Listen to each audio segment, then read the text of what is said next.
I created an online store application, and I'm here to show you more of the background behind it. To start, the application allows the user to do multiple things. First, the application allows the user to purchase and return a saleable product, which can be a health, armor, or weapon. Similar to an actual store, the user can then view all the items in their cart as well as view all the items that are available for purchase. On the back end of things, there's a administration class, and the admin has two options. They can either view all the current items in the store with the current inventory, or they can add a new product to the inventory for the user to buy. When designing this, there were many decisions that went behind it.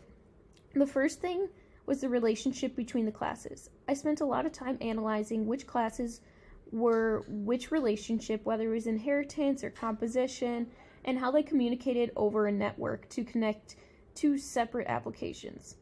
Additionally, I implemented a file service that used JSON, which took extra analysis on how to create a relationship between the files and the rest of the classes. When creating the storefront, it was essential to copy the item purchased in the inventory manager and pass the copied item to the shopping cart. Without doing this, the inventory would have gotten very messed up and caused bigger issues in the end. This is also how a real store works, such as Amazon. Finally, I had to use exception handling to catch all the errors that would occur.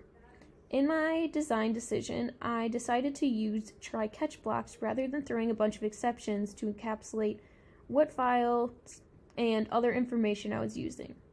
Additionally, I used custom exceptions to ensure that the exceptions were not swallowed and returned a nice message to the screen rather than a long stack trace.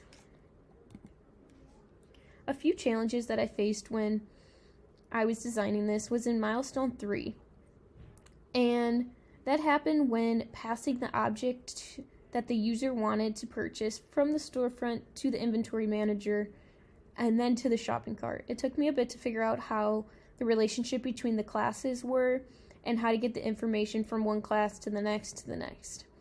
Additionally, in milestone 6, I had a bit of a struggle. I was able to connect the networks between the administration and storefront correctly. However, when passing the inventory or the new saleable from the commands over the network, I was doing it incorrectly. My initial idea was to write to a file and then read it from that file. However, that was a bad design decision because if the applications were being run on two separate PCs, they would not have the file from the other PC, causing major flaws. In the current application, I have a few bugs that need to be fixed. The administration class is where the bugs are, and when running the commands, you can't run the R and U command more than once. Once you run one of the commands, the administration class kind of shuts down. You can still shop in the storefront, however, in order to run the other command or run the command again, you have to terminate the program and then run it again. Additionally, the U command has a few issues. When it prompts the user to input a new saleable, the ID of the first added product is correct, but after creating multiple new products, the ID gets messed up. So in theory, you only can add one product at a time while the program's running. Otherwise, you'll have to reset the program. And finally, when making the new saleable, the type that you enter is case sensitive. So if I want to create a new weapon, the weapon, when I ask for what type I want to create, I do need to type in a capital W for weapon. If it's a lowercase w, the program won't recognize it and will give you an invalid option error. For the code walkthrough, I start by running both applications, and we're going to start in the administration class using the U command. It prompts us to input what saleable we want to create. For this one, I'm creating a weapon with the name knife that stabs with the price of 10 with the quantity of 5. And then if we go to our storefront and we want to purchase a product, we'll click 1. Then it'll ask us what we want to purchase. Say we want to purchase a helmet, we'll input 3. And then say we want to view our cart, see what we put in there. And then it outputs the helmet. And then if we want to return, we'll click 2. And then which item we would like to return, we'll click that 3 because we want to return a helmet. And then if we want to view all saleable products, we'll click 4, which will give us all of those items that are in our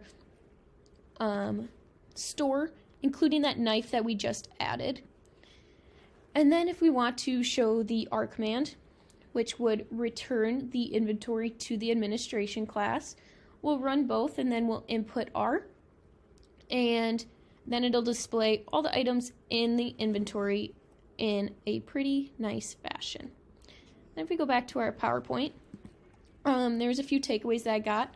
One was the importance of outlining your application before writing the code. It just saves a lot of time. The benefits of object-oriented programming. This just really makes code way more simple and will be very useful for further applications. Threading and communicating over the network will be a lifelong skill in Java. Code's only going to get more complicated from here, and communicating over the network, I'm sure, will be used a lot. Unit testing helps make sure my code is all running right and make sure I didn't fat finger something. And I utilized the debugger a lot this semester and really got to learn how beneficial it is.